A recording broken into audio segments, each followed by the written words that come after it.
Tengo en línea, voy a conversar y esto nos toca de cerca y bueno, estamos hablando y vamos a intentar hablar entre periodistas, analizar una situación que por mi lado es muy preocupante, que desde el Estado Nacional y sobre todo la figura del presidente de la Nación utilice como variable de discusión y de confrontación al periodismo.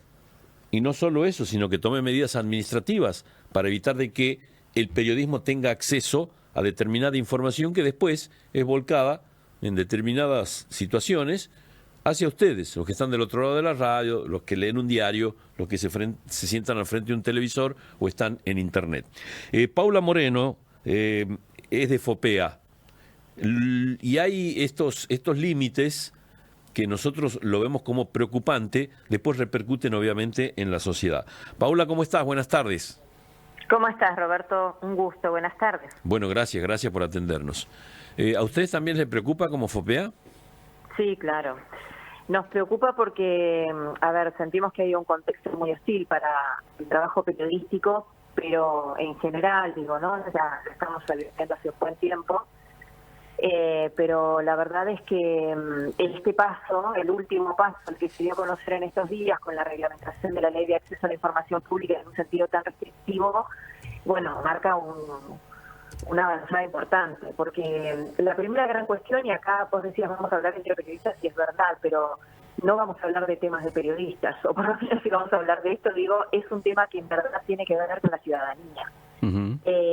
Y porque nosotros elegimos titular nuestro planteo sobre este tema, marcando que son los ciudadanos los verdaderos dueños de la información pública, no los periodistas, no el gobierno, son los ciudadanos, y apropiarse de la buena información, pedir información pública, hacer uso de esa herramienta, bueno, ayuda a tomar mejores decisiones, ¿no? Uh-huh. Por eso es importante que se pueda acceder a la información y a la información sobre nuestros asuntos, sobre los asuntos que nos construyen también como sociedad, ¿no?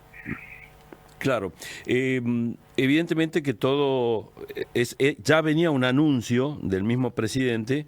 Yo leí una nota tuya que decía nos subieron al ring. Parece que obviamente se busca confrontar en este caso.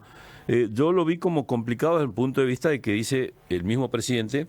Dice periodistas ensobrados. A partir de ahí creo que comenzó una avanzada que, si bien es cierto, no tuvo una respuesta contundente de los distintos sectores. Creo que todos deberíamos preguntarle al presidente si sabe quiénes son ensobrados, que dé nombres, por ejemplo. Pero da la sensación que avanza un poquito más y ahora va a las limitaciones para poder acceder, por ejemplo, a lo que estamos hablando ahora, que es el acceso a la información pública. Sí, totalmente. Bueno, por eso te decía que el clima de hostilidad es creciente, ¿no? Mira, yo creo que pensando, la verdad es que nosotros en el monitoreo de libertad de expresión tenemos un relevamiento constante en todo el país, de los distintos casos. Lo que sí, porque cada momento ha tenido lo suyo, hay que leerlo en contexto, tampoco la tuvimos fácil en la gestión kirchnerista, también hubo reparos en la gestión de Mauricio Macri, por citar casi la historia reciente, ¿no? En la gestión del menemismo, el periodismo tuvo un espacio creciente, casi fue un buen momento para el periodismo porque se desarrolló mucha investigación. Y la verdad que esa es nuestra métier, y la verdad que sería interesante también, investigación que además terminó marcando muchas causas o descubriendo, ¿no?, muchas causas de corrupción. Lo que digo es que la verdad que en todo ese recorrido nunca el periodismo la tiene fácil. Lo que sí observamos ahora es una intensidad, y además en tiempos de redes sociales, que tampoco es un fenómeno creciente y muy presente, sí. Y ese es el ring en estos tiempos. La verdad que se ve un nivel de hostilidad y de agresión muy importante. Hoy se lo decía un diputado, y estuvimos en la Comisión de Libertad de Expresión de la Cámara de Diputados. Y la verdad es que los diputados, algunos de ellos, sobre todo los oficialistas, marcaban esto, bueno, pero ustedes se quejan, el presidente también puede quejarse. Y también puede hacer uso de su libertad de expresión, y por supuesto que es así. Ahora, la voz del presidente no es igual a la voz de cualquier otro ciudadano, aún el periodista más encumbrado, el más creíble, no tiene potencia. Y además lo que no tiene ese periodista es representación institucional. Uh-huh. Entonces, las responsabilidades de base son diferentes. Las obligaciones son diferentes. Y la verdad es que ese es el escenario, me parece, hoy más complejo. La necesidad de que esté bien discriminado cuál es el lugar de un periodista y cuál es el lugar de un funcionario. El presidente o algunos funcionarios del gobierno nacional hablan como si fueran pares. Bueno, esto de cuando le preguntaron el domingo en una nota nacional, ¿por qué no daba conferencias de prensa? Y hizo una sucesión en el análisis para analizar de a pedacitos, digo.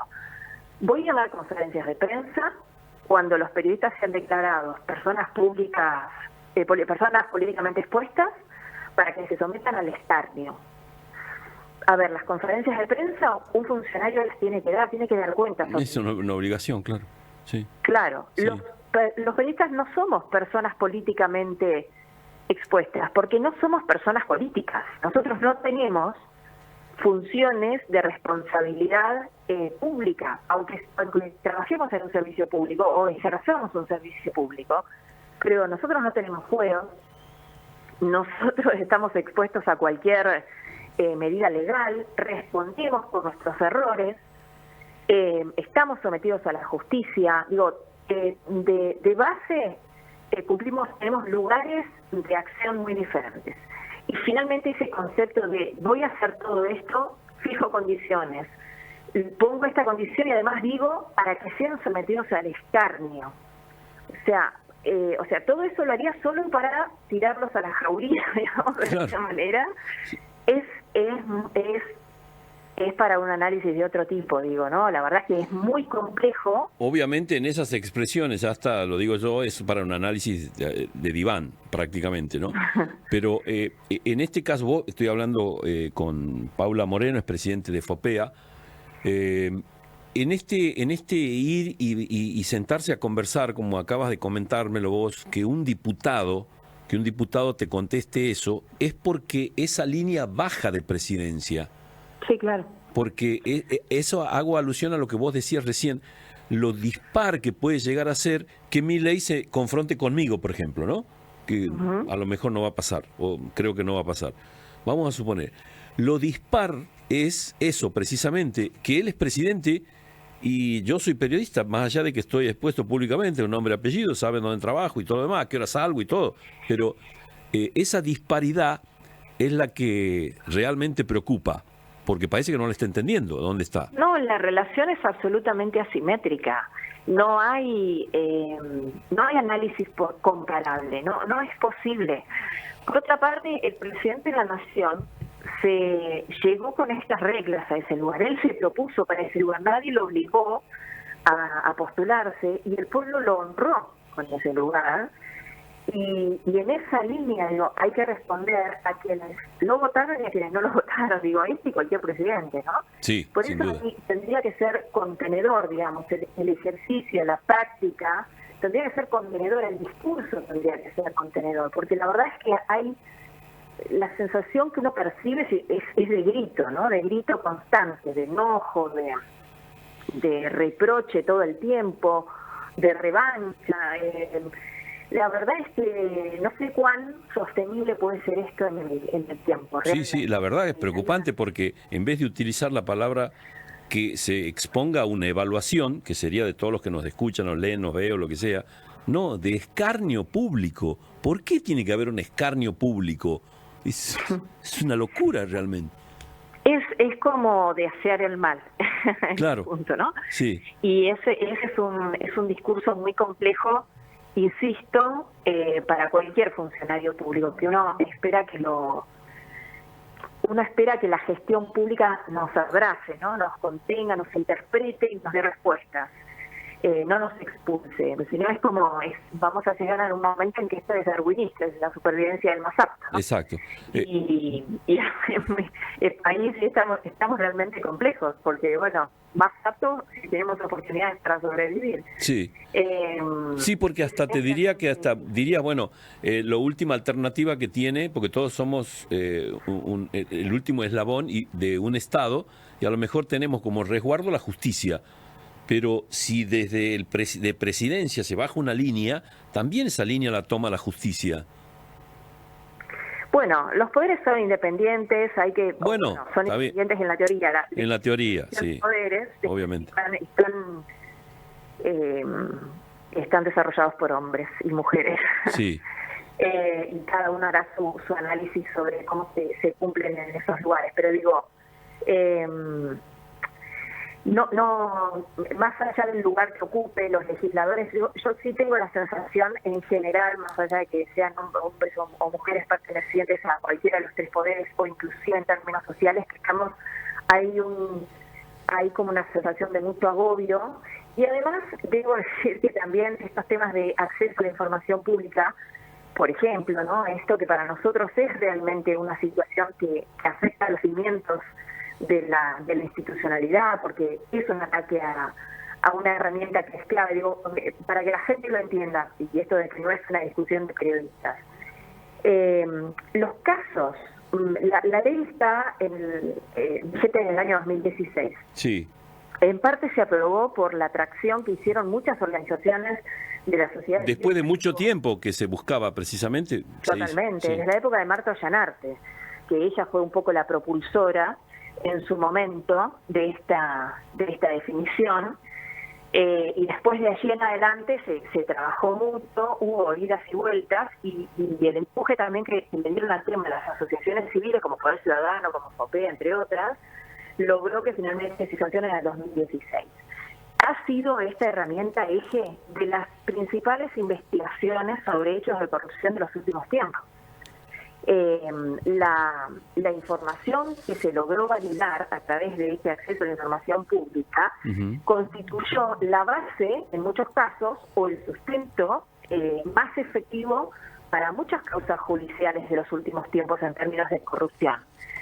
Entonces, cuando esto se limita, cuando te dicen, bueno, vamos a empezar a discutir, replanteemos qué es público y qué es privado. Lo que pasa dentro de la Quinta de Olivos, ¿es público o es privado? Y yo digo, la Quinta de Olivos es un espacio público. Digo, no es que mañana nosotros vamos a dar una vuelta por adentro de la Quinta de Olivos, pero lo que pasa ahí adentro, desde los caniles de las mascotas del presidente hasta la fiesta de Alberto Fernández, son temas que hacen es de Estado. Públicas. Es de Estado. Exactamente, sí. Es de Estado. Sí. Y en todo caso, si lo querés poner en términos de recursos económicos, lo paga la ciudadanía, lo paga el pueblo, lo paga la gente. Entonces, ¿por qué no rendir cuentas? Claro. ¿Por qué no contarlo? ¿Por qué no contar? A ver, entran, ¿por qué no puedo saber quién entra a la Quinta de Olivos? No, porque si entran a un cumpleaños es una cuestión privada. Digo, como está hoy reglamentada la ley, me podrían responder eso. Si pregunto quiénes son las últimas personas que entraron y me digan, no, pero entraron a una cena privada del presidente. Ahora yo pregunto, una cosa es que vayan a la casa de la hermana o de la casa privada de la familia del presidente y celebren un cumpleaños. Otra cosa es que entren a la Quinta de Olivos, que entre el presidente, como está sucediendo ahora, por ejemplo, en el caso de Alberto Fernández, como fue la fiesta de Olivos, que entre, no sé, el presidente de la Corte, por ejemplo. Es un dato que entre el presidente de la Corte a la Quinta de Olivos, ¿no? Bueno, acordémonos que con esa información se conoció que algunos jueces iban a jugar padre con Macri, por ejemplo. La gestión Macri, claro. Exactamente. Sí. Digo, y está muy bien lo que planteas porque tiene que ver con el uso de la herramienta más allá de la gestión. Digo, en todas las gestiones, porque además hay para mostrar los viajes del presidente ahora, el tema de los alimentos. La verdad es que hay mucho para mostrar y la verdad es que cuando se limita la información uno también se tiene que preguntar para qué y por qué, ¿no? Ayer el ministro el ministro Flacos dijo que era para ordenar los pedidos de información pública. Bueno, una cosa es ordenar y otra cosa es cercenar. Si yo tengo que hacer un registro y van a evaluar tengo que someterme a un registro y van a evaluar mi buena fe, porque hice 3 veces el mismo pedido de la información pública porque no me satisfizo la respuesta. Y entonces van a interpretar que tengo una cuestión de mala fe. ¿Por qué? ¿Quién me interpreta que es buena y mala fe porque soy insistente en un pedido de información? Aparte llega hasta raya la ignorancia, porque nosotros no estamos colegiados. No. No hay un manual de ética. Por ende, ¿quién va a evaluar eso precisamente? ¿Quién tiene la atribución y el derecho supremo de evaluar una cuestión de esas características? Sí, es muy complejo y bueno, y eso está peligroso. Así que la verdad, hoy en la Cámara de Diputados lo que percibimos es que en líneas generales había una definición de de dar marcha atrás con ese decreto, o de anularlo, digamos, de promover alguna acción legislativa para anularlo. ¿Vos crees que lo van a anular? Yo lo espero, sé que hay proyectos presentados en ese sentido. Sí. De todas maneras, nosotros estuvimos en un microclima, pues estuvimos en la Comisión de Libertad de Expresión, que debatió al Pleno. Claro. Porque dar marcha atrás con algo así, bueno, también puede tener un costo político. Habrá que ver. Pero me parece que a veces hay que medir en términos de costo social más que de costo político. Paula, como presidente de FOPEA, que es nucleas a los periodistas en la República Argentina, es el Foro de Periodismo Argentino, donde se hacen discusiones, debate, capacitación y todo lo demás. Pero te consulto, ¿esto impacta fuera del país? Digo, porque se habla tanto de lo internacional también. ¿Impacta fuera del país esto lo que estamos conversando ahora? Ese fue uno de los grandes temas que nosotros planteamos hoy, porque estamos nosotros mismos como organización. Yo tuve una reunión con el relator de libertad de expresión de la ONU, Interamericana de Derechos Humanos, hace 15 días en Buenos Aires, doctor Pedro Vaca. Ayer precisamente sabía que íbamos a la Comisión de Libertad de Expresión y cruzamos algunos mensajes y me decía que están siguiendo atentamente todo el caso argentino. La mirada de afuera es constante, pero además, debo decirlo en estos términos, y lo digo con absoluto respeto, no nos entienden. O sea, no es que están además mirando la elección, no entienden qué pasa. O sea, es como que es de otro mundo, de otra época, digámosla. No, a ver, en el caso del relator, él está interviniendo, sí. Y también en el caso de la Corte Interamericana de Derechos Humanos, y su métier es la Relatoría de Libertad de Expresión, y además su nombre es de Colombia, entonces tiene muy clara toda la realidad latinoamericana, por ejemplo, ¿no? Sí. ¿Él ya tiene un dictamen, la relatoría de él? Ya. La relatoría ha tomado intervención en varias situaciones, se ha expresado. Nosotros en nuestro último libro de monitoreo que presentamos el 3 de mayo, él agregó un artículo ya marcando su preocupación por la situación, pero la verdad es que lo que sí tenemos también es una demanda, por ejemplo, de embajadas de diferentes lugares, inclusive comitivas que han venido desde otros lugares del mundo, y que nos han pedido reuniones para que pongamos en común el resultado de nuestro trabajo de monitoreo y para preguntarnos qué lectura hacemos nosotros de esta situación, por qué esa mirada directa sobre el periodismo, por qué ese nivel de agresión, por qué ese tono. Por eso digo que y no son pocos. No, te entiendo. Sí, y permanentemente dicen, bueno, no vamos a ir a Venezuela. ¿Estamos igual que Venezuela? Es muy curioso eso, porque aún en las antípodas, o lo que aparece como las antípodas ideológicas, sí. Los procedimientos en algunos casos terminan generando el mismo efecto de limitación. Claro. Y la verdad es que, bueno, al final de esto el resultado es cercenamiento, es menos calidad periodística, ¿Será hasta que alguien le diga, mira, si los inversionistas buscan dentro de toda, no solo seguridad jurídica, sino que se respete la Constitución, se respete la libertad de expresión y todo lo demás? Porque un inversor no va a venir aquí tampoco cuando hay un país que está cuestionado precisamente por cercenar la libertad de expresión también, ¿no? Eso es hasta que entiendan eso a lo mejor.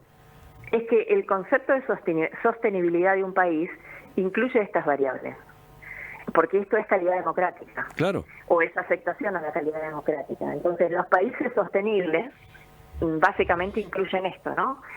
No solo calidad de vida, cuánto vive la gente, cómo se nutre, ¿no? Tiene que ver con esto, con la calidad democrática. Y ese no es un dato menor. Y también tiene que ver con este otro gran tema, porque si no la economía sería un mundo aislado de números. Y en verdad termina siendo una ciencia social que debe contemplar todas estas variables. De hecho, que los más importantes economistas del mundo han sido sociólogos. Totalmente. Los que han marcado el rumbo de la economía. Totalmente. Cosa que evidentemente hay otros que no le entienden. Bueno, ha sido un verdadero gusto charlar contigo, Paula. Te agradezco la gentileza, ¿eh? No, les agradezco a ustedes la atención, muy amables, a disposición. Gracias, muy amable, gracias.